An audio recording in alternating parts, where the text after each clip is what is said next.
Thank you, Caitlin. Thank you very much. Thank you to Bobby Jones, Chiari and Syringomyelia Foundation for asking me to answer some questions tonight. As Caitlin said, I'm a pediatric neurosurgeon specializing in Chiari, Syringomyelia, tethered spinal cord, dysraphism, hydrocephalus. I also do peripheral nerve surgery. So those are, my specialties. Actually, we got some really good questions, so I thought we would just do the format of answering questions. Awesome. That's okay. That's great. Oh, and I will mention for everyone that's on, if something pops into your head that you come up with a question as we go, please use the chat function. I'll put a little message in there, but you can ask questions in the chat, and then as we go throughout the night, we can ask those questions as well. But for now, I'm going to start, I think, with that second question that you were referring to earlier before we got on the video.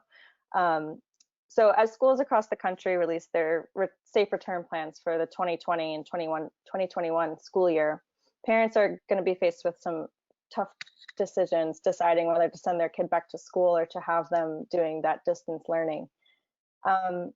So COVID is an ongoing question with a lot of patients who have Chiari and Syringomyelia just because of the nature of the multiple comorbid conditions that can come along with them. So really, do you have any advice for parents specifically of children with Chiari or Syringomyelia, particularly in areas that are current hotspots and presumably if there are future hotspots? Is it safe to send the kids back to school if that's the local area's decision, or especially if the school is not mandating masks, or should they remain doing the distance learning? What do you think? So this is a multi-layered question, right? We can start with specifically, are the Chiari and tethered cord Syringomyelia patients more at risk for illness? Are they immunocompromised? Generally, Chiari, tethered cord, no, but about 20% of those patients have connective tissue disorder. And the connective tissue disorder patients are considered immunocompromised. So, people are very, very right to be concerned. I'm concerned about my kids going back to school. And I don't think any final decisions have been made. So is it safe? No. But can we mitigate the risks? Masks, hand washing, it's all less of an issue for our older kids in high school. It's pretty scary for the young ones. I think the schools are going to do the best they can to, socially distant, to have everything disinfected, frequent hand washing, hand sanitizer, and distancing, and doing as much as they can outside, particularly in the warmer climates. They should be able to do that. But if you have a child who has had, several Chiari surgeries, several shunt surgeries, has hydrocephalus, also has connective tissue disorder, and has been frequently ill, which there is a subset of our patients who have problems with sleep apnea, don't sleep well, have a suppressed immune system for those reasons, and have frequent illnesses throughout childhood. That population, I think, should not go to school in the fall. They should stay home. The learning is not as good unless your parents happen to be teachers, which is not most of us. Yeah, no, that's true. And arguably, I know if I was afraid of being sick, I wouldn't be able to pay attention even very well in school. That would be me personally. But so kind of related to that, and I've even been looking into this, there's been a lot of research coming out about COVID in general. I'm having such a hard time even keeping up because the papers, there's like hundreds of papers a day. It's obscene.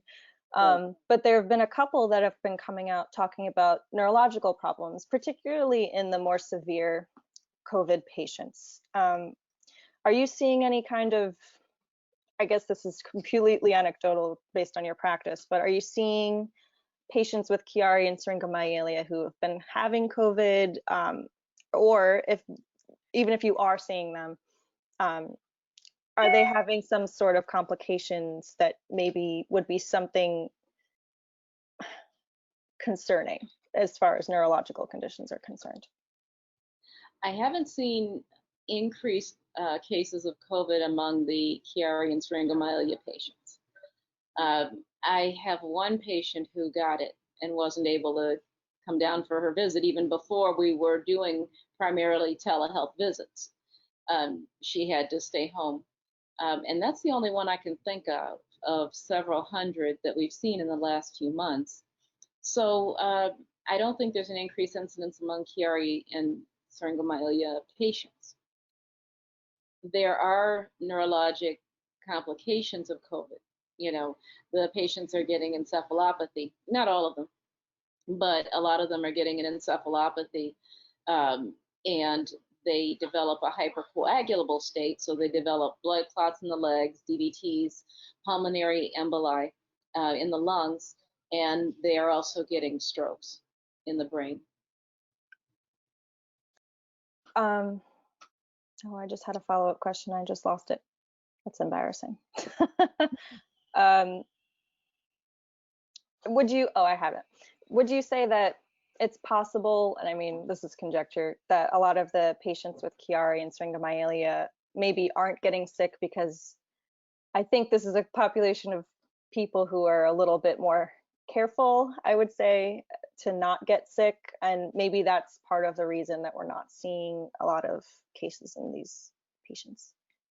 Absolutely, absolutely, and you know, also, I mean, in our state, you know, Michigan, Detroit area was a hot spot for a while, and you know, the state was shut down very effectively, and the curve was leveled, and people are continuing to really comply, and I think that applies to our patients. I mean, I can think of one or two patients in the last month who haven't come to the clinic with a mask, and they are, you know, wearing gloves and masks most of the time. So yeah, they're pretty careful, and it's good.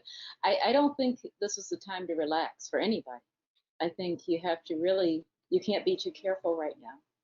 Yeah, no, I agree.